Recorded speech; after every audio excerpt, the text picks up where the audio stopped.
Would you turn around and say hello? It is good to be in the house of the Lord. Today is a very special day. We started early at 10 because, as announced, we are going to have our annual general meeting right after the service. And so you are being asked to stay, every one of you. And after that, we are going to have our elections. We are going to choose 2 from 4 nominees to become a new set of council members for the year 2006 to 2007. Amen. Now, every council member serves at least 2-year term. So, meron pong dalawa na bababa, meron pong dalawa na papasok. And that is going to be done today. Now, regarding tomorrow, we are supposed to have our second Lifeway getaway, but sabi nila masama daw ang panahon bukas. And I just confirmed it with our 9-day forecast sa ating weather, and it's going to be rainy bukas. How many of you still want to go if it is raining? So if you're not willing to go, then I invite you tomorrow for a prayer meeting. Okay? Hello, parang may yata. Okay. Wala po tayong magagawa bukas dahil maulan. Hindi naman tayo pwedeng pumunta doon at magpakabasa. And so mag-prayer meeting tayo dito. I am inviting you to come at exactly 9:30. And then we'll have prayer until 12, and then you can go wherever you want. Amen. Okay? I'd like you to turn with me in Luke chapter 8, verse 43 to 48 for our meditation this morning. Today is Resurrection Sunday. Amen. Happy Resurrection to all. Yes. Now, Luke chapter 8, verse 43 to 48 makes this statement. And a woman was there who had been subject to bleeding for 12 years. But no one could heal her. She came up behind him and touched the edge of his cloak. And immediately her bleeding stopped. Who touched me? Jesus asked. When they all denied it, Peter said, Master, the people are crowding and pressing against you. But Jesus said, someone touched me. I know that power has gone out from me. Then the woman, seeing that she could not go unnoticed, came trembling and fell at his feet. In the presence of all the people, she told why she had touched him and how she had been instantly healed. Then he said to her, Daughter, your faith has healed you. Go in peace. Amen. May the Lord add more blessing upon the reading of His Word. Let us pray. Panginoon, kami po'y nagpapasalamat sa umagang ito. Lord, the whole world is celebrating, Panginoon. The whole Christendom and everyone that loves you and everyone that is waiting for you to come is rejoicing. Because today we remember that you rose from the dead. Amen. There is no one yet who have risen from the dead, but you did so, Father. Yes. Lord, we thank you. We thank you for, because you are risen from the dead, we have hope of eternal life. Lord, meron kaming pag-asa na mamuhay na walang hanggan. And Lord, salamat sa araw na ito. Bigyan mo ng pasinaya, Panginoon, ang iyong mga salita. Dalangin ko, Panginoon, ang iyong mga salita ay magbigay buhay sa bawat isa na naririto ngayong umagang ito. Naway matagpuan nila ang kanilang sarili na inahaplos at hinahawakan. Kahit man lamang, Panginoon, ang laylayan ng iyong damit. Salamat sa araw na ito. Salamat sa pagkilos mo. Salamat sa banal na Espiritu sa kanyang pakikiisa sa bawat isa sa amin. Ito ang aking dalangin sa matamis na pangalan ng ating Panginoong Jesus, and everyone would say, Amen. Hallelujah. Today, the title of our message says, Touching the Edge of His Garment. Now, ang kwento natin binasa, hindi po kaila sa marami. And this is a very important story in the time when Jesus was still around on earth. And this story has been told in all the synoptic gospels. And ang ibig sabihin po, pag sinabing synoptic gospels, siya po ay nalathala at naisulat sa aklat ni Mateo, ni Marcos, at ni Lucas. Yes. Now, I happen to choose Luke chapter 8, verse 43 to 48, ang version ni Luke. Now, each gospel, when portraying this story, ay mayroon pong kakulangan na pinupunan ng ibang ebanghelyo, ng ibang gospel. And so, huwag po kayong mag-alala. I will fill in the blanks as we go along. Now, today, my goal is that every one of you here that is on the edge, every one of you here that is longing for something, every one of you here that is in desperation. And many times, nasanay na po tayong mag-suffer in quiet desperation. And we do nothing about it. We have prayed for it for a long time. Yes. And tayo ay hindi nakakaranas ng tunay or breakthrough, tunay na kasagutan. And yet today, I want to tell you that the Lord is here. And because the Lord is risen, you are able to touch Him. Amen. Now, sabi po ni A.W. Tozer, every person is mourning. Every person is as close to God as they want to be. Kung nais mong mahawakan ng Panginoon, and there are only a few reasons why you want to touch God. And para sa atin po, hindi natural ang intimacy with God. And just like human relationships, sa ating human relationship, we cannot have intimacy without working for it. Kung gusto mo magkaroon ng intimacy sa iyong asawa, bay tawagan mo siya araw-araw. Amen. Okay? Mas mahirap ang intimacy ninyo ngayon dahil malayo kayo sa isa't isa. Dapat hindi mo dapat nalalaman mo kung anniversary na ninyo o hindi. Wow. Dapat aware ka ng birthday niya. Wow. Dapat aware ka sa mga bagay-bagay patungkol sa kanya. At siya rin, kung gusto niya magkaroon ng intimacy sa iyo, dapat aware siya sa lahat ng pangangailangan mo, even if you are at a distance. You see, when we establish relationship with one another, we need to have intimacy. And intimacy with God is nothing short of it. Okay? At tayo rin, kung gusto natin magkaroon ng intimacy with God, we need to work on it. Yes. Now, I don't mean to say that our salvation is the result of our works. No. Hallelujah. Salvation is by grace. Amen. But intimacy is a lot of work. Amen. You understand what I'm saying? Amen. How many of you here wants to get close with God? Amen. And the greatest way to be closer to God is when you want something from Him.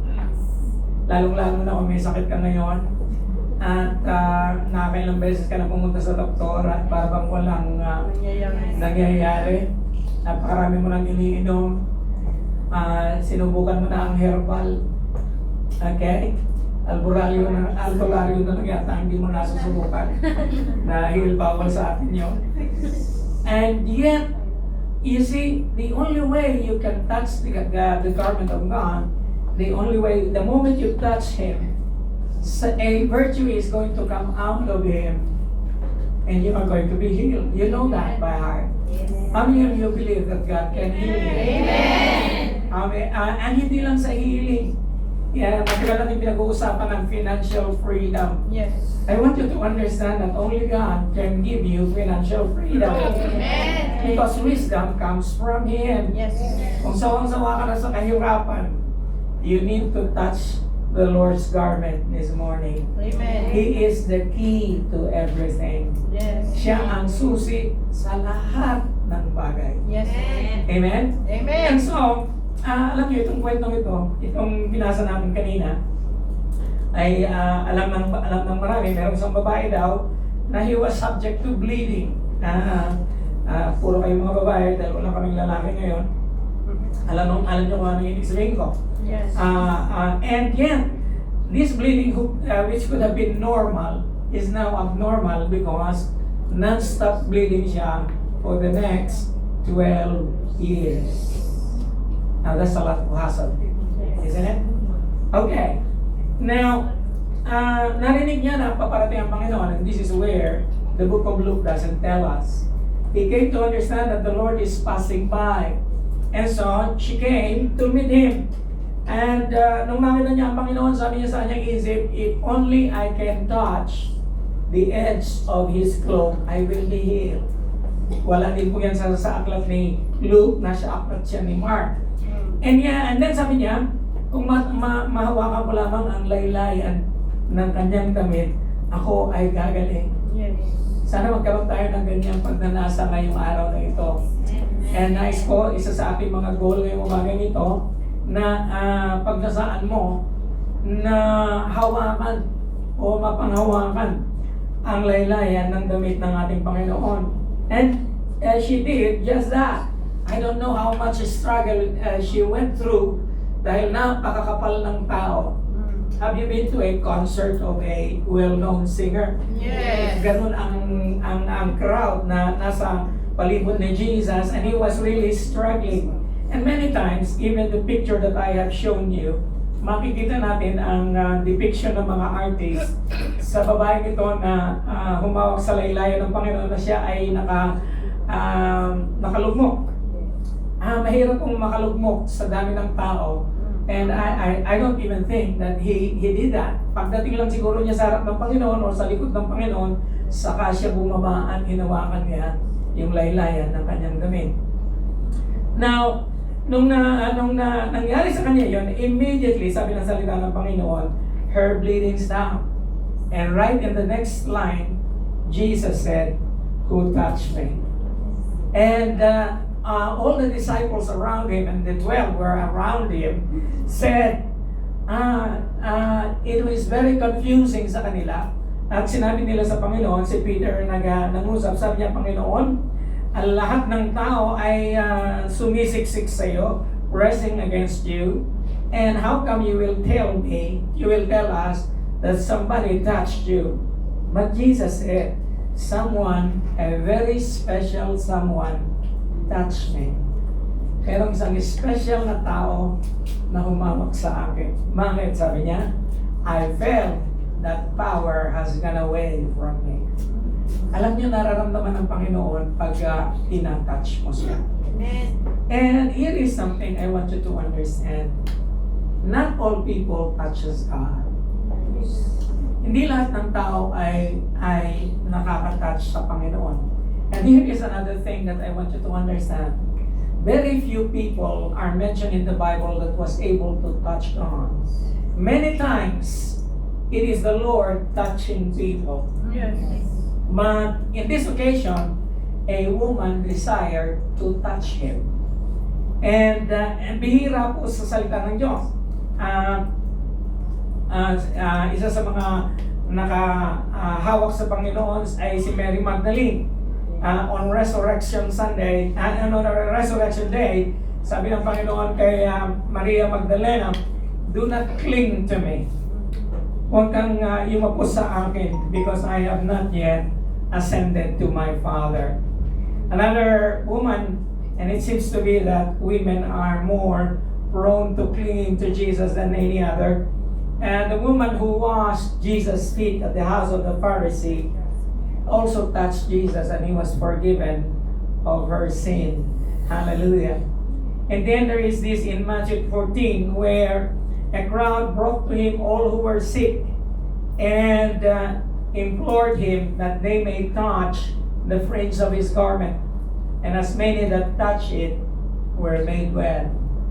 And so, mga kapatid, this is our desire this morning, that you and I will learn and will know and will strive to touch the hem of God's garment.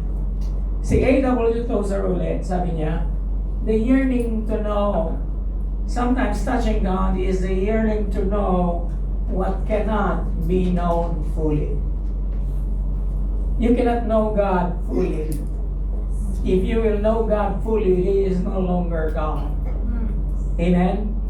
To comprehend the incomprehensible.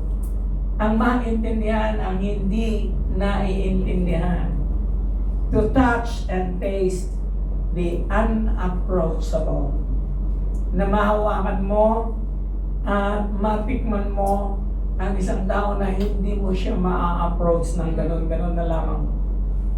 It arises from the image of God in the nature of man. You are given a privilege to touch God because you are made in the image of God. In fact, sabi sa Latin, you are imago Dei. Anong ibig sabihin ng imago Dei? Ikaw ay wangis ng Diyos. Hindi ang mukha na nakikita mo sa salamin, ngunit ang tunay na ikaw na nasa loob ay wangis ng Diyos. Hallelujah. I love it when God invited Thomas. And many of us are doubting Thomases this morning. May magagawa kaya ang Panginoon sa amin? May magagawa kaya ang Panginoon sa circumstances ng aking buhay? May magagawa kaya ang Panginoon sa aking finances? May magagawa kaya ang Panginoon sa aking karamdaman? My friends, may magagawa ang Panginoon. Amen. Sabi niya kay doubting Thomas, behold my hands and my feet, that it is I myself. Handle me and see. For a spirit has not flesh and bones, as you see me have. This morning, the Lord is inviting you to touch Him. Now, it is not a matter of how or why. It is a matter of if. Are you willing to touch Him? Amen. Will you desire to touch Him? Amen. Okay. If you do, here are 4 things that is necessary to touch the hem of God's garment. Ito po ang 4 na mga bagay na nais kong ibahagi sa inyo. Kung nais mo na mahaplos o mapanghawakan ang laylayan man lamang ng damit ng Panginoon. Are you ready? Amen. Number 1, I think, is the harvest. There must be a desperation. Kailangan na desperado ka. Okay? Hello? Amen. Nasubukan mo na bang maging desperado? Yes. Kaya lang, minsan kakaiba yung desperado natin eh. Pagiging desperate natin, gusto natin na mangyari kagad yung gusto nating mangyari. Yes. Okay, gusto nating, lalo na kung wala ka ng pamasahe. Okay, desperado ka na. Lalo na kung wala ka ng pang ng lunch mamaya. Mukhang matatagalan pa naman tayo. Okay, inwardly you might be in despair. You notice here that this woman was there who had been subject to bleeding for 12 years. Maybe there are some of you that are in desperate for more than 12 years already. And you see, napakahirap pa sa babaeng ito na 12 taon na siyang nagtitiis sa kanyang kalagayan. And no one could heal her for 12 years. She came behind him and touched the edge of his cloak. Immediately, her bleeding stopped. This woman saw that the Lord Jesus Christ is, kasi narinig siguro niya na the Lord Jesus Christ was a healer. And at this particular point in time, this is at the height of the years of popularity by the Lord Jesus Christ. And alam ng lahat na ang Panginoon nagpapagaling siya ng may sakit. Yes. And so nung nakita niya ang Panginoon napapalapit, sabi niya, I must touch him. Sa dami ng tao, I have no time na magkaroon ng audience sa kanya. Makakailangan ng appointment sa kanyang mga disciples. I have no time to do that. I am desperate of my situation. I am going to touch him in any way possible.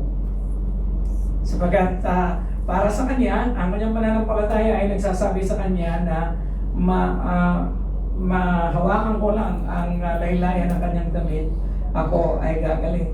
Amen. Now, here is something na hindi nice nasabi ni Luke sa Mark. He had suffered many things by many physicians and had spent all that she had and was no better, but rather grew worse. Now, let me ask you a question. Bakit kaya wala itong bahagi ng talatang ito sa account ni Luke? Okay? Any volunteer? Wala? Okay.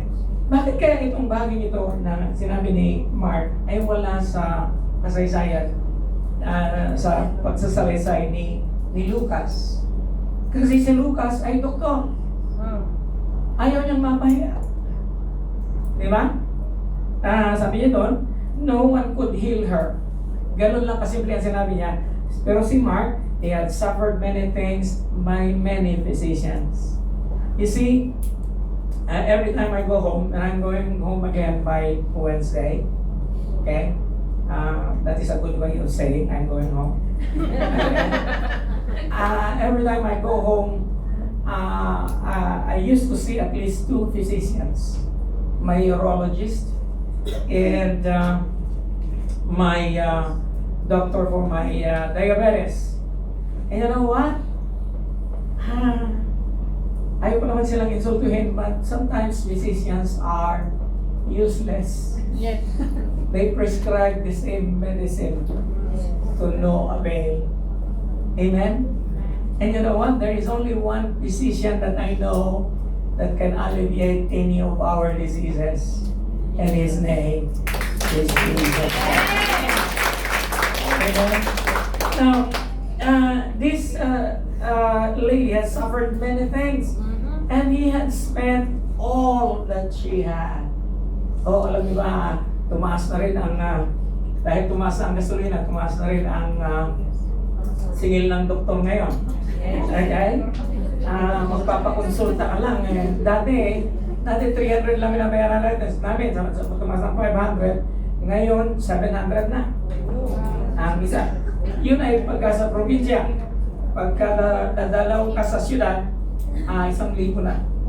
Ngayon, praise the Lord, nasa Digos ako. Pag bumiyahe ako, pupunta ng Davao City to see a specialist, 1,000. Okay? Kinausap mo lang yung doktor at nagreseta siya sa iyo ng dati niyang nire-reseta na 1,000 na kagad ang babayaran mo. True. Ngayon, kahit nasa Hong Kong hospital na pampubliko, tumaas na rin. Yes. Okay? Hallelujah. Yet he had spent all that she had and was no better, but rather she grew worse. Now, God, I believe that God allows tragedy. I believe that God allows difficult circumstances. I believe that God allows nothingness. Inaalaw ng Panginoon na tayo ay maghirap na pansamantala. Bakit? Because He wants us to be in despair. Because the moment we are in despair, we no longer seek human, something that man can do for us. We begin to seek Him. We begin to find Him. We begin to know and understand that there is none. Wala nang ibang solusyon sa problema ng tao kundi siya. Amen. Amen? And I tell you, we are living in desperate times. How many of you believe that you are living in desperate times? Yes. Alam nyo? Praise the Lord, tayong mga Pilipino, kahit pa maging litro ng gasolina ay maging 200, nakangiti ka pa rin. Yes. O sama ang loob, pero nakangiti pa rin. Yes. Kanya lang, it cannot be denied that we are living in desperate times. Yes. And yet the church is not desperate before God in prayer. Yes. Hallelujah. Inaalaw ng ni Lord na bukas may ulan para hindi tayo nagsasaya doon sa Jordan Valley. We are in desperate times. We need to seek Him. We need to be desperate before God in prayer. Amen. Talk about it. In the past, you will recall that one the most sincere prayers that has been uttered before God are prayers in desperate times. Sige daw, isipin mo yung mga pagkakataon sa buhay mo na talagang napakataimtim ng iyong dalangin. Kailan nangyari yun? Yun yung mga panahon na wala ka nang magagawa. Amen? Hallelujah. How many of you believe that God hears a sincere heart? Maybe not all sincere prayers God hears, but desperate prayer gets to another level. Siguro, hindi ko naman sinasabi na hindi ka sincere every night na nagpipray. Amen? I believe some of you are desperately praying for something. And yet not unless na yung prayer mo ay maging desperate. Sabi niyan, desperate prayer is another level of praying. Amen? Amen. And so here is something I want you to do that I have done for many, many years in my life. I always pray, Lord, give me desperation. Okay? Bakit? Kasi alam ko sa aking sarili bilang pastor that I am already a pastor, and yet I know if I am not desperate, I am not sincere. Amen? Amen. Hallelujah. Huwag kang mag-alala, kapatid. Okay? Minsan natatakot tayo. Alam niyo, alam ng Panginoon ang motive mo eh. Pagka ang motive mo ay mapalapit sa Kanya, hindi ba niya gagawin ang mainam para sa'yo? Iyan na kayo naniniwala. Amen. Hello? Have you ever tried asking God, Lord, here is another thing that I want you to pray for. Lord, give me a broken heart. Yes. Huwag ka mag-alala. Sasagot ng Panginoon. But you have to be ready to have a broken heart. Yes. Now, I don't know how God is going to break your heart. Maybe frustration. Maybe mati-terminate ka. So, huwag kang ganyan. Okay? Kaya lang minsan, ang Panginoon ginagawa niya ang lahat para tayo ay mapalapit sa Kanya. Okay? Huwag kayong mag-alala, hindi ako ang gagawa nun para sa iyo. Si Lord ang gagawa nun para sa iyo. Amen? Wow! Hallelujah! This is how desperation comes. Now, inaasahan pa ng babae yun na magkakaroon siya ng ganitong karamdaman? Hindi. Inaasahan ko ba na magkakaroon ako ng ganitong karamdaman? Hindi. And you know what?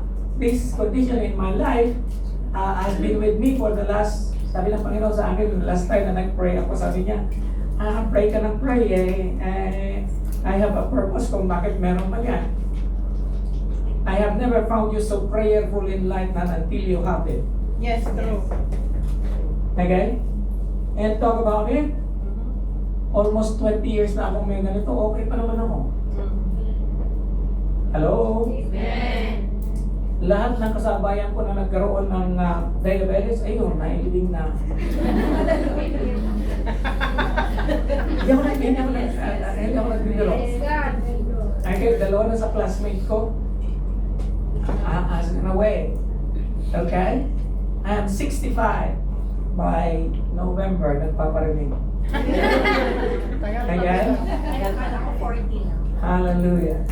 I'm 65 by November. And I still feel I am Yes. Yeah. maybe 30, 40. To God be the glory. To God be the glory. Amen.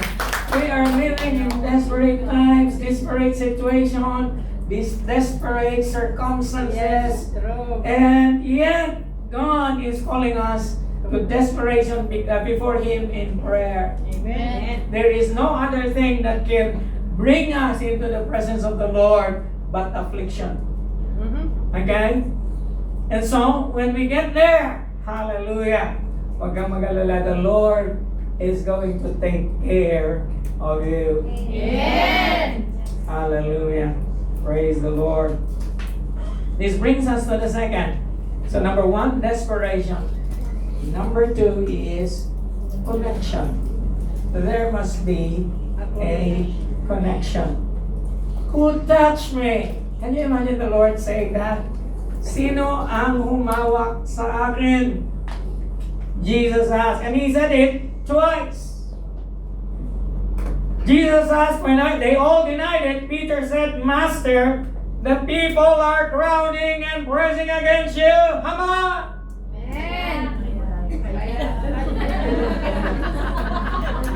Hallelujah. Parang galit si Pedro ano ba ito sunod? Sabi niya, the people are crowding and pressing against you. But Jesus said, no, someone touched me. A very special person touched me. But Jesus said, I know that power has come out from me.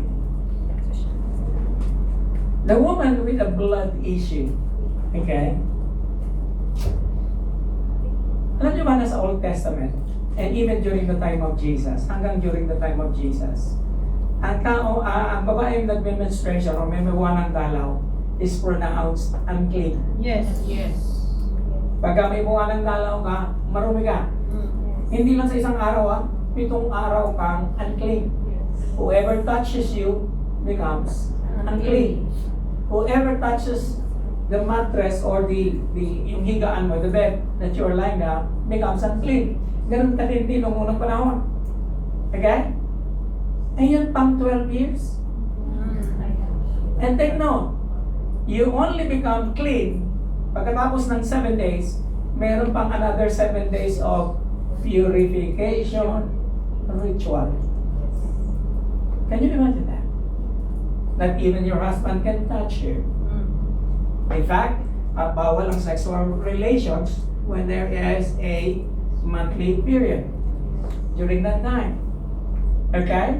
And so, even your husband can touch you, and you can be sure that this woman is an outcast in society because she has this blood issue. After all, if you have this kind of issue, you are going to show yourself to the priest, and the priest is going to make a public announcement that this woman is unclean. No wonder Jesus said, who touched me? The most unclean person in the crowd perhaps during that day was this woman, at least ceremonially. Amen? According to the laws of Moses, ang babaeng ito ay hindi malinis. And yet, how dare she during that time? And it is adding to the boldness of this woman to touch the hem of his garment. Kaya pala, minimum lang yung gusto niyang mangyari. Minimum lang yung gusto niyang mangyari. Sabi niya, hindi ko nahawakan ang kanyang kamay. Hawakan ko lang ang kanyang damit and I will be healed. Amen? Hallelujah. Hindi na siya nagpakilala. I think she went there incognito. Siguro meron siyang veil. Hindi niya nakikita ang mukha niya, and then he touched him. Hallelujah. This simply means that she is not allowed to touch anyone, nor anyone to touch her. She became an untouchable woman. Anyone who touches her becomes unclean. And yet Jesus did not say that. Hallelujah. Sabi ng Panginoon, I know that power has gone out from me. You see, there is nothing that you can bring to Jesus that He is not able to deal with. Yes. Hallelujah. There are many times in my life that I am so desperate because I am aware of something in my life that is not right. How many of you are aware of something in your life is not right Yes. right now? Whether it is sin, okay? Alam niyo, meron tayong mga tinatawag na besetting sin. Sin that is so private, nobody knows it. Sin that is something you don't want to share. Sin that is probably you are going to blush, not only blush, but perhaps live if someone finds out. Lahat po tayo ay yung tinatawag nila na lahat tayo merong dark past. And sometimes even those dark past na pinatawad na ng Panginoon keeps on haunting us until today. Some of us, may mga nangyari sa buhay natin na hindi natin makalimutan. And yet the Lord wants to erase that this morning. And some of us, hallelujah, there are unconfessed sin. Maybe that would be a little bit later. But for now, we need to make a connection. We need to touch God. Okay? And how do we do it? Hallelujah. In Mark 5:27, again, another passage that is not included in Luke. When she heard about Jesus, she came up behind him in the crowd and touched his clothes because she thought, if I just touch his clothes, I will be healed. So hindi niya inisip na he is an outcast person. Hindi niya inisip na he is going to be condemned by the people around him. Probably he prepared for the worst. She prepared for the worst. She covered herself. That's Jesus and that's it. Hallelujah. Mga kapatid, we need to do everything we could. Sabi ko kanina, touching God needs a lot of effort. Amen? To be saved is no effort at all. It's just receiving God as Lord and Savior of your life, acknowledging Him, that He died on the cross of Calvary and rose from the dead. And if you confess it, you will be saved. Amen. That is how easy salvation is. But to draw near to the unapproachable is something else. Amen? Amen. Hallelujah. Jesus said, without me, you can do nothing. True. Ano man ang situation na meron ka ngayong kapatid, sinasabi sa iyo ng Panginoon, maliban sa akin, wala kang magagawa. Nag-uusapan natin ang pag-iipon. Kapatid, without Jesus, hindi ka makakaipon. True. Nag-uusapan natin ang mga sakit, without Jesus, you will not be healed. Amen? And so, we need to plug ourselves. Kailangan naka-plug ka sa Panginoon. There must be a connection. We must establish some kind of intimacy. Intimacy happened between this woman and Jesus when He touched her. When she touched Him pala. Okay? Nangyari yung bare minimum ng intimacy is to touch. Amen? We need to do that. In one way or another. We need to touch the hem of His garment. And how do you do that? Wow, saan siya naka-attach? Sa Bible. We need to renew our devotional time with God. We need to renew our devotional time with the Lord. We need to get back to the reading of His Word. If we know that the Word of God has power, then why don't you read it? If we know that God has the answers, why don't we read it? Amen? Of all men, tayo dapat ang may alam sa salita ng Diyos. Bakit? Yun ang love letter niya sa amin. Amen. Amen? Hallelujah. Another one is, you will know na meron kang connection kay Lord if you are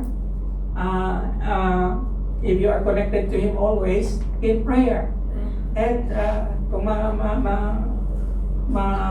remember ninyo, we started our mentorship program.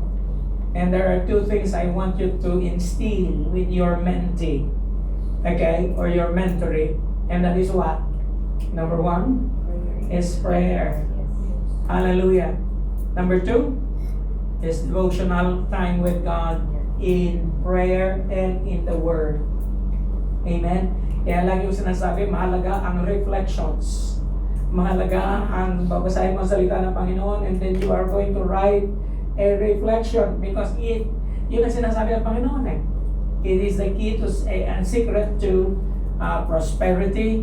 Sabi niya kay Joshua, this book of the law shall not depart from your heart, and you shall meditate therein day and night. Kaya mahalaga yung dalawang yun. And kailan dito mo makikita ang temperature ng tao, ng kanyang intimacy with God, is prayer. And yet there are more hindrances to prayer than we can count. And here are just 8 of them. Okay? Wrong motives of prayer. Unforgiveness in our hearts. Hanggang hindi mo napapatawad yung asawa mo, hanggang hindi mo napapatawad yung may utang sa'yo, hanggang hindi mo napapatawad ang iyong employer, hanggang hindi mo napapatawad ang iyong anak, or sino man. It is a hindrance to prayer. Yes. Ewan ko ba tayong mga Pilipino, napakahirap sa atin na magsabi ng sorry. Okay? Hallelujah. Unresolved conflict. Tagal-tagal ng conflict na yan. Iwanan na. Amen? Unconfessed sins. Sinabi ko na kanina. Praying against God's will. Praying with doubt or unbelief. Pray ka nga ng pray, hindi mo naman iniisip na sasagutin siya ng Panginoon. Discord, the home of in the home, or improper treatment of spouse. Nabanggit na natin ito kanina, refusing to listen to God and heed His correction and direction and turning away from God's law. Hallelujah. Kinig ka nga ng kinig, para ka namang walang naririnig. Again, we always hear the word being preached, and yet we do not take heed. We do not obey. And so that is connection. Getting connected with God is getting connected with His Word and getting connected in prayer. The prayer of this woman is, Lord, if I will only touch the hem of your garment, I will be healed. Amen. Amen. This brings us to number 3. Are you still with me? Amen. Number 3. There must be a confession. Ano yung muna sa kanina? Desperation, connection, ngayon naman, confession. Then the woman, seeing that she could not go unnoticed, came trembling and fell at his feet. In the presence of all the people, she told why she had touched him and how she had been instantly healed. Now remember, the healing was instant. Amen? There are some people who get healed on the process. Hallelujah. I was born again during the revival of 1980s. Nakilala ko si Lord in the 1980s, or 1976. I was born again. I was born again during the revival in the Philippines, na pangalan nila Ralph Mahoney. Itong mga revivalist ng unang panahon is very prominent. And I have seen people with my own eyes during church service instantly healed. Okay? I have seen with my own eyes people walked on stretchers, from stretchers. I have seen with my own eyes people lying on bed, okay, being lifted up by an evangelist sa banig ng karamdaman. My friends, this woman also experienced instantaneous healing. And yet, he has to confess it. She has to confess it. In the presence of all the people, she told why she had touched him and how she had been instantly healed. In fact, the Lord bothered to ask, who touched me? There are many instances that the Lord healed people on the streets. No need for confession because everybody could see and everybody would know. And yet this woman was goaded by God, okay, was encouraged by God to confess by asking, who touched me? Because there is power in confession. Amen. Probably that healing would not last if she had not confessed. And in James, sinasabi po ni Apostle James na Santiago, sabi niya, therefore, confess your sins to each other so that you are going to be healed. Now this woman perhaps included in her confession was, I am a woman who was having a blood issue for 12 years. I should not be here in the presence of you. I should not be here dragging myself. I should not be here contaminating each and every one of you by my uncleanness. But I know that I only have hope in the Lord Jesus Christ. Amen. And I determined it upon myself to touch the hem of his garment. And I did. And now I am healed. Mga kapatid, there is power in confession. In the cleansing of the leper, hindi ba napansin? Every time the Lord Jesus Christ would heal someone personally, He would tell that person, go and show yourself to the high priest and offer the gift of thanksgiving Moses prescribed. What more? After all, nasa New Testament na, sabi nga ni Apostol Pablo, no need lang. We are no longer under the law. But here is Jesus. He doesn't care what people say. Okay? Kaya sometimes do not believe na sinasabi ng marami na hindi na tayo nasa ilalim ng batas. Eh si Lord nga, sumusunod sa batas. Now why would Jesus ask this man who has just been healed from his leprosy to show himself to the priest? You see, when you bring an offering, it is a testimony of what God has done. Amen. Hello? Amen. Gawin kaya natin yan dito sa church. Amen? Pag pinagaling ka ng Panginoon, pakain ka naman. Yun na sa mga kung mag-offer ka ng ano sa Panginoon, thanksgiving. Yun na sa mga saying. Amen. Nagtatawa kayo, pero hindi ako, I am your pastor, I'm not telling you something that I do not know. You need to give the Lord thanksgiving. Amen. Minsan, nagta-thanksgiving tayo, kung ano ginagawa natin pag Thanksgiving, nagpatayo ka ng bahay by Thanksgiving. Okay. Hindi mo lang imbitahin yung pastor, magpapakain ka lang ng tao. That is not testimony. Nagmamagaling ka na may bago kang bahay. Yes. Nag-glorify ba si Lord? Yes. Everything that you should do should glorify God. Yes. And so, kaya lagi ko yung sinasabihan, pagka uuwi kayo sa Pilipinas, abay, alam ko ang tradisyon ninyo sa Pilipinas, galing ka sa abroad, abay, magpakain ka naman. Eh, sige, magpakain ka. Yan lang, imbitahin mo yung pastor. True. And bago magsalita yung pastor, abay, magpatotoo ka muna. Yes. Napakabuti ng Panginoon sa akin sa Hong Kong. Yung dati kong employer na mabangis, tupa na ngayon. Hallelujah. Hello? Amen. Dati, ang sahod ko lang ay ganito, tinaasan ako ni Amo, above minimum na ako ngayon. Yes. Sino nag-glorify? Lord. Si Lord. Yes. You understand? Amen. Papasalamat ako sa Panginoon. 10 taon na ako dito sa Hong Kong. Maayos pa rin kami ni Mister. Yes. True. Sinong nag-preserve ng family? May magagawa ka kaya kung mag-look ang husband mo? May magagawa ka kaya kung yung mga anak mo, imbis na mag-aral,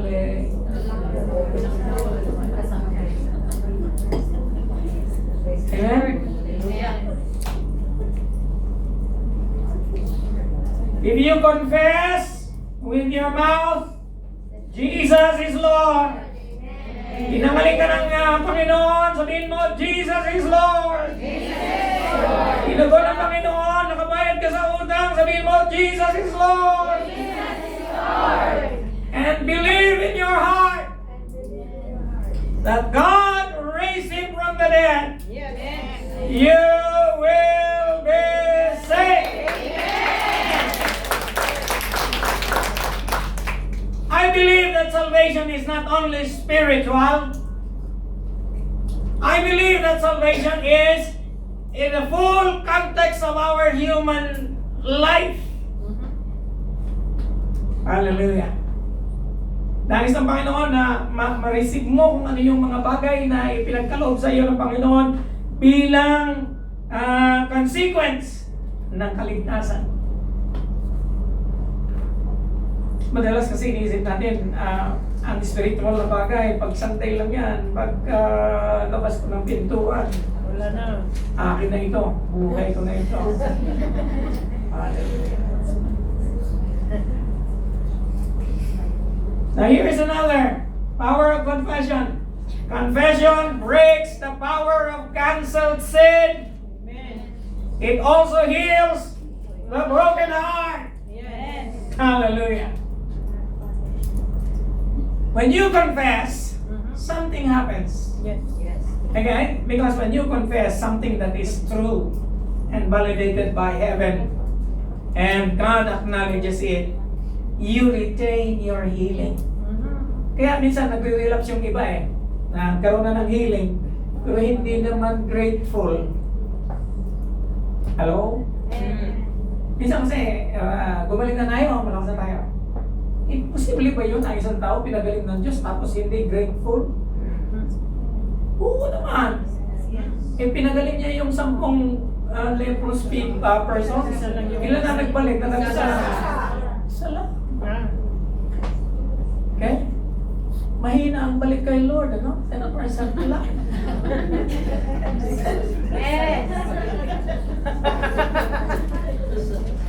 You understand what I'm saying? Amen. That is how ungrateful we are. Human nature, Ama.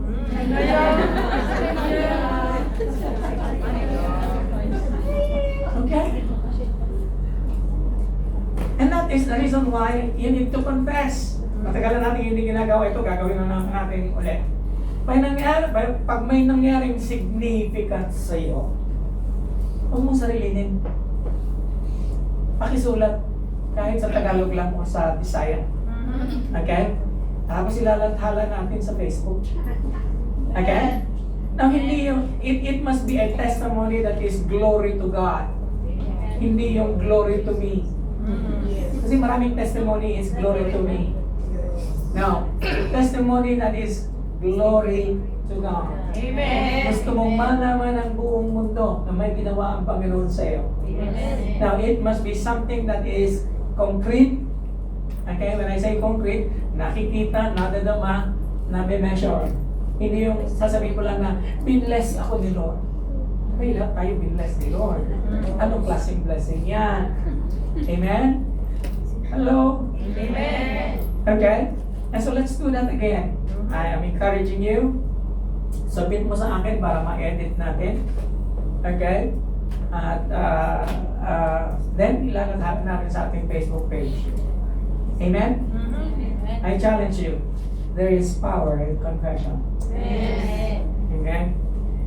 Now, If you give it to God, He transforms your test into a testimony.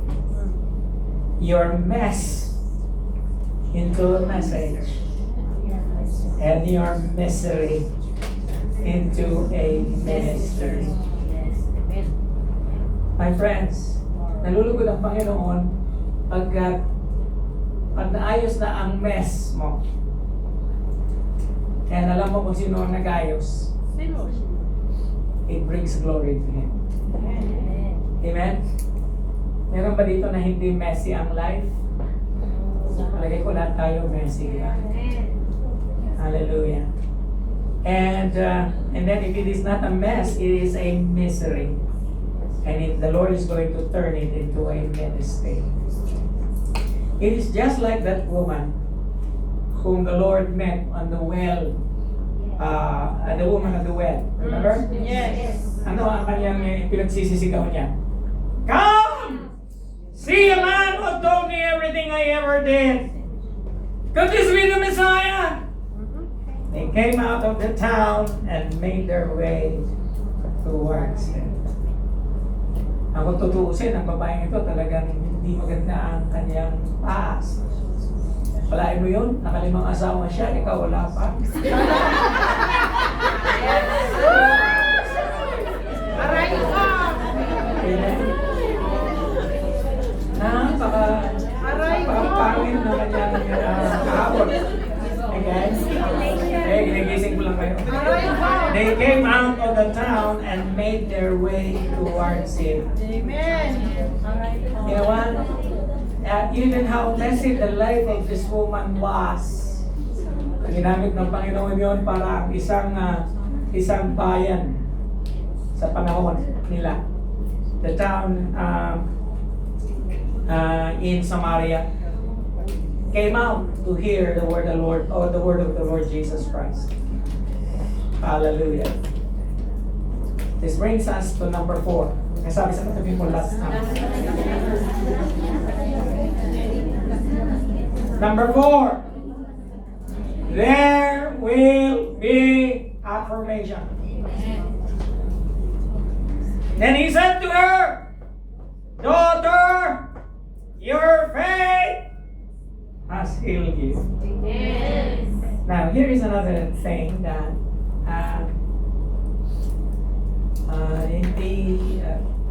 we need to understand. Every time Jesus something does and perform a miracle, He would always attribute it to the faith of that person. Yes.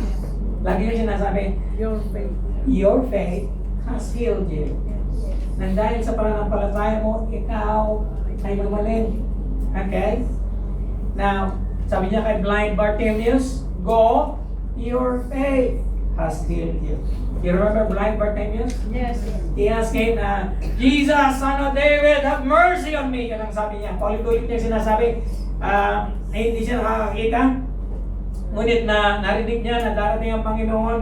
So inunahan na niya kaagad, sigaw na siya ng sigaw. I don't know how many times he uttered those words in a loud voice. Jesus, Son of David, have mercy on me. And when Jesus came, He said, what do you want me to do? Lord, that I may regain my sight. And she had his sight. And Jesus said, go, your faith has healed you. Another one, this time another woman, a Syrophoenician woman, her child is sick and is overcome by demons. And tinuya siya ng Panginoon, sabi niya, you are not a child of Israel. The food that is supposed to be for the children of Israel should not be given to dogs. And yet the woman by faith said, Lord, even the dogs will eat the crumbs that falls from the master's table. Meaning to say, Lord, I'm not asking for food. I'm just asking for your grace. The small scraps that fall from your table. You know what Jesus said? Woman, you have great faith. your request is granted. And then the centurion servant, you remember? Lord, you don't have to come under my roof because I am not worthy. And Jesus said, I have not found anyone in Israel with such great faith. Let it be done as you believe it would. My friends, God only responds by faith. Without faith, it is impossible to please God. Amen? Kung hindi ka wala kang pananampalataya, katulad na sinabi ko nung nakaraang mga linggo, tithing is faith. Counterintuitive siya eh. Ano ibig sabihin ng counterintuitive? Ako magkakaroon ng prosperity, kailangan ko munang mag-release ng pera. Now, I want to tell you, my friends, that is faith. In fact, pag nag-invest ka, that is faith. Okay? Hallelujah. Huwag mong isipin na, hindi ako malulugi dito, hindi ako malulugi dito, kasi nag-invest ka. Okay? Ngayon, nangyari yung nangyari sa Iraq. Okay, halimbawa, nag-invest ka sa stock market. Dahil puro bumaba ngayon ng stock. Yes. Right? Hallelujah. And yet, sa Panginoon, hindi ka nalulugi. Amen. Sabi ko nga sa inyo, yes, go ahead, sabi ko nga sa inyo, I have been 40 years in the ministry already. No one yet has come to me and said, Look, Pastor, nalugi ako. Kakabigay ng ikapo. Amen? Pastor, nalugi ako. Dito sa church na ito. Amen? Yes. Hallelujah. I have never seen, I have never heard, siguro nahihiya or whatever. Pero I believe, wala pang nalugi Yes. sa Panginoon. Yes. Because it is by faith. Amen. The Lord is only interested in people that has faith. Amen. The Lord will respond only to people who believes Him, Amen. who believes His Word, Yes. and who acts upon His Word. This woman believed that his only hope is the Lord Jesus Christ. Yes. You should do likewise. Amen. If you are in trouble right now, if you are in despair, if you are frustrated about anything in life, if you know that there is no more that you can do, if you are at the end of your wits, if you know that you are helpless and hopeless and nothing more you can do, put your hope in God. Amen.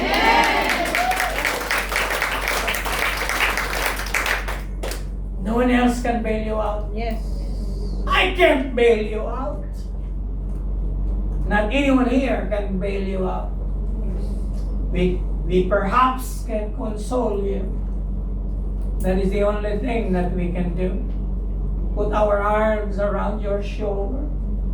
Maybe even pray for you. But there is only one hope. And His name is Jesus.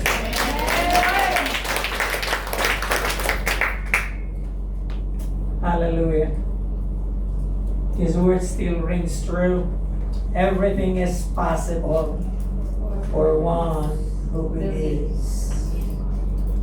Si Voltaire, sabi niya, faith consists in believing when it is beyond the power of reason to believe. Hallelujah. Been praying since 2007. When I was diagnosed with diabetes in 2007. 2020, 26. Hallelujah. Almost 20 years already. And then I begin to ask, Lord, pray ako ng pray na you will heal me. Bakit hindi? Well, sabi ng Panginoon sa akin, si Apostol Pablo nga, mas magaling siya kaysa sa iyo. Pray siya ng pray sa akin na gagabutin ko siya, hindi naman siya gumaling. I have a purpose kung bakit ganyan ka. Okay?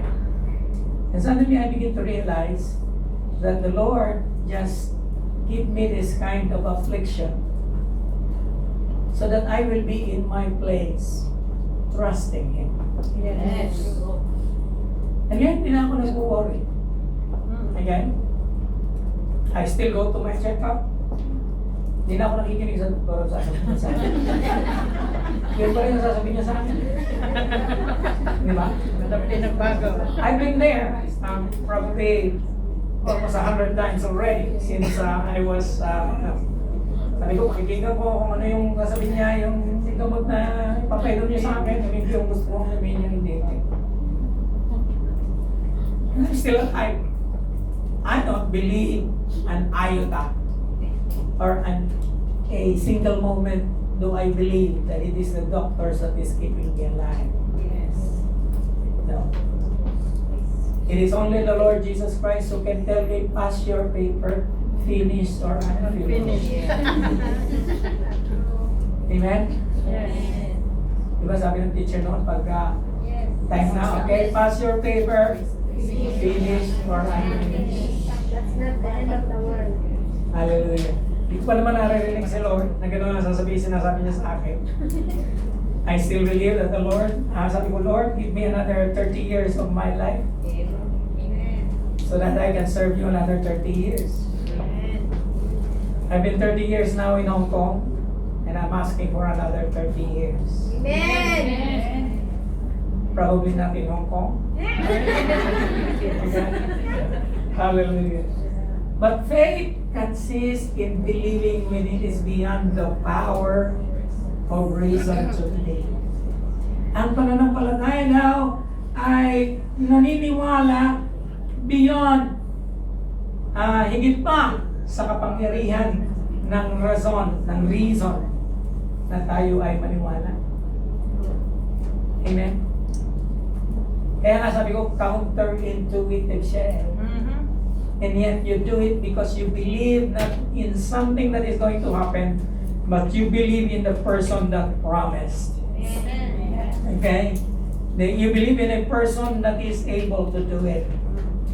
You believe in the Lord Jesus Christ. Amen. And that's the reason why in 2 Corinthians, Paul says, 1 Corinthians 2:5, so that your faith will not be in the wisdom of men, but in the power of God. Huwag kang umasa sa kapangyarihan sa dunong ng tao, ngunit sa kapangyarihan ng Diyos. Amen. Hallelujah. This faith is the faith that touches God. Ano yung faith na nakakapag-touch sa Panginoon? It must be heartfelt. Maniniwala ka na lang din, gawin mo na siyang heartfelt, intimate, persistent, grasping, and clinging. Hallelujah. Pagka heartfelt, intimate siya. Sabi, and this is being shown by emotion. Ano yun, I know that I have prayed well and I have prayed much if I was in tears. And alam ko na intimate ang prayer ko sa Panginoon pagka I am persistent of what I want to happen, and it is as if I am grasping Him with my own hands. And that prayer, the faith that touches God is not only heartfelt, it is expectant. Umaasa ka, believing in God, that He will reward those who seek Him. Na ini-expect mo na mangyayari siya.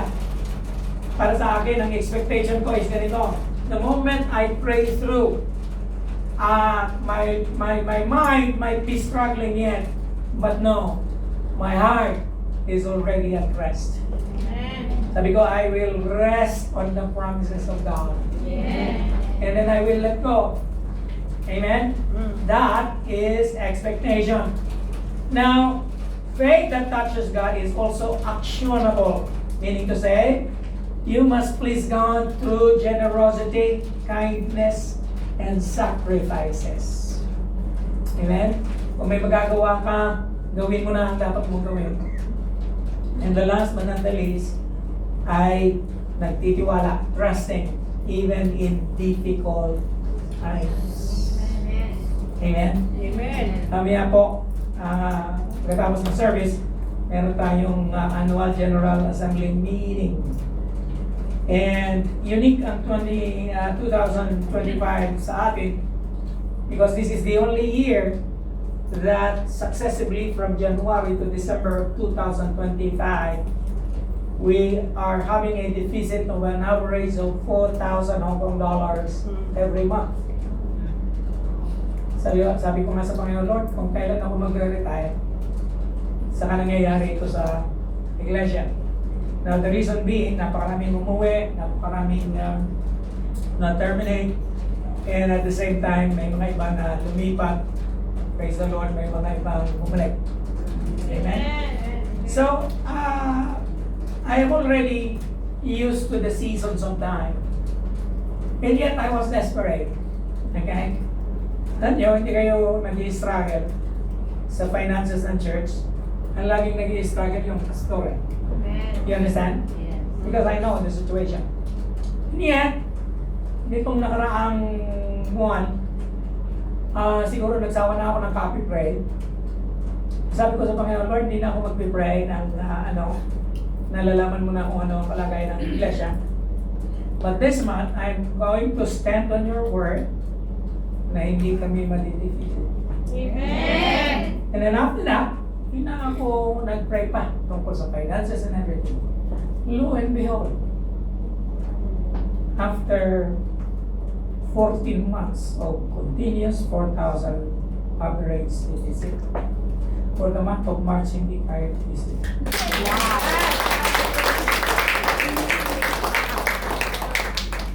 Ay mo yun? Sabi ko, saan ka naman pa ginawa? Okay? Nasa Panginoon ang masagot na. Amen. That is resting. Sabi ko, Lord, what do I care? Simbahan mo ba yan? Hindi sa akin.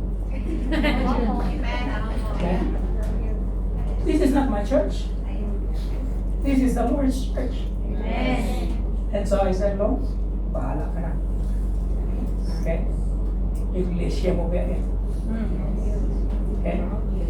Hindi man ang akon. Hindi mo na.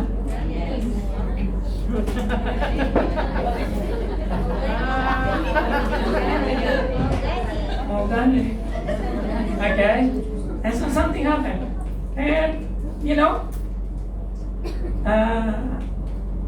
even at this point in time in my life, the Lord is still teaching me a lot of things. Faith is something that you grow up with. Faith is something that you do not mature into completely. But it is something that you live through until you die. Amen. Hallelujah. My friends, this is how you touch the end of His garment. Yes. Shall we all rise?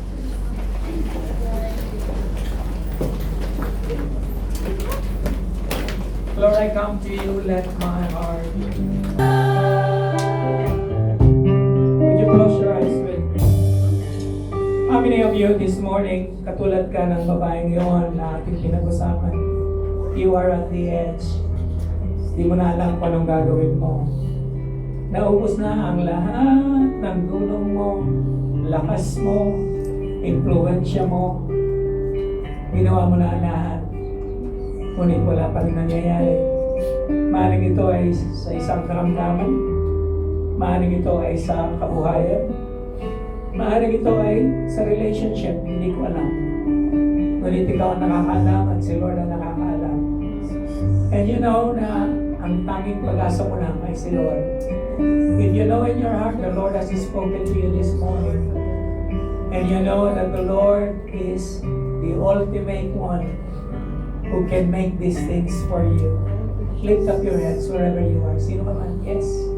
Yes, thank you for the sense. Taas mo ang kamay mo. Panatilihin mo nakataas ang kamay mo. Mananalangin tayo ngayon sa Panginoon. Ang tanong ko lang, are you desperate? Hallelujah. Are you going to make a connection? Are you going to confess? And the Lord will affirm your faith. Hallelujah. Ay, may manalangin. Panginoon, naririto ka sa aming kalagitnaan. Lord, naibahagi na po ang iyong mga salita. And alam ko, Panginoon, na makapangyarihan ka sa lahat. Napakarami ng beses, Panginoon, na naranasan ko na i-bail out mo ako. I pray that you will bail your people out this morning. Lord, lahat ng mga kamay na ito na nakataas, i-bail out mo sila, Panginoon, sa lahat ng kanilang mga frustration, Panginoon. I-bail out mo sila, Panginoon, sa lahat ng kadahilanan na sila, Panginoon, ay nagtataas ng kanilang mga kamay. Lord, ang lahat ng may karamdaman, Panginoon, pagalagin mo.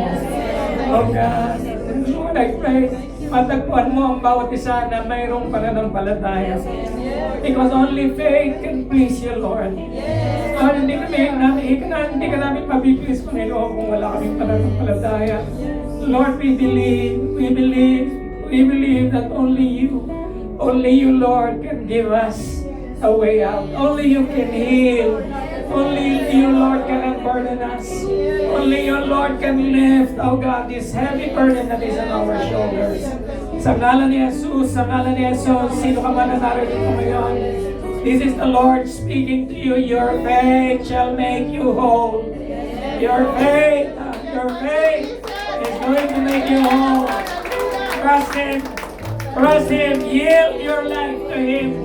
Yes, trust Him, believe Him. Believe and know that the Lord is God and He will bail you out of your misery, of your problems, of your burdens. Hallelujah. In the name of His Son, the Lord Jesus Christ. Panginoon, maraming pong salamat sa ginagawa mo sa mga sandaling ito. Dalangin ko, Panginoon, na magkaroon ng breakthrough ang iyong mga salita sa buhay at puso ng bawat isa. Lord, salamat sa mga testimony na aming maririnig. Salamat, Panginoon, sa mga kababalaghan. Salamat, Lord, sa mga kaparanganan. Salamat, Panginoon, sa pintuan na iyong bubuksan. Salamat, Panginoon, sa kapangyarihan aming nadarama sa mga sandaling ito. Salamat sa banal na Espiritu na nakikisa sa amin. Sa iyo ay pinagkakatiwala ang lahat. Sa ngalan ng Ama, ng Anak, at ng banal na Espiritu Santo, at ang lahat ay magsabi ng Amen! Purihin natin ang Panginoon. Lord, thank you, Lord. Thank you, Lord. Manatili po tayo nakatayo. Ngayon po ay ating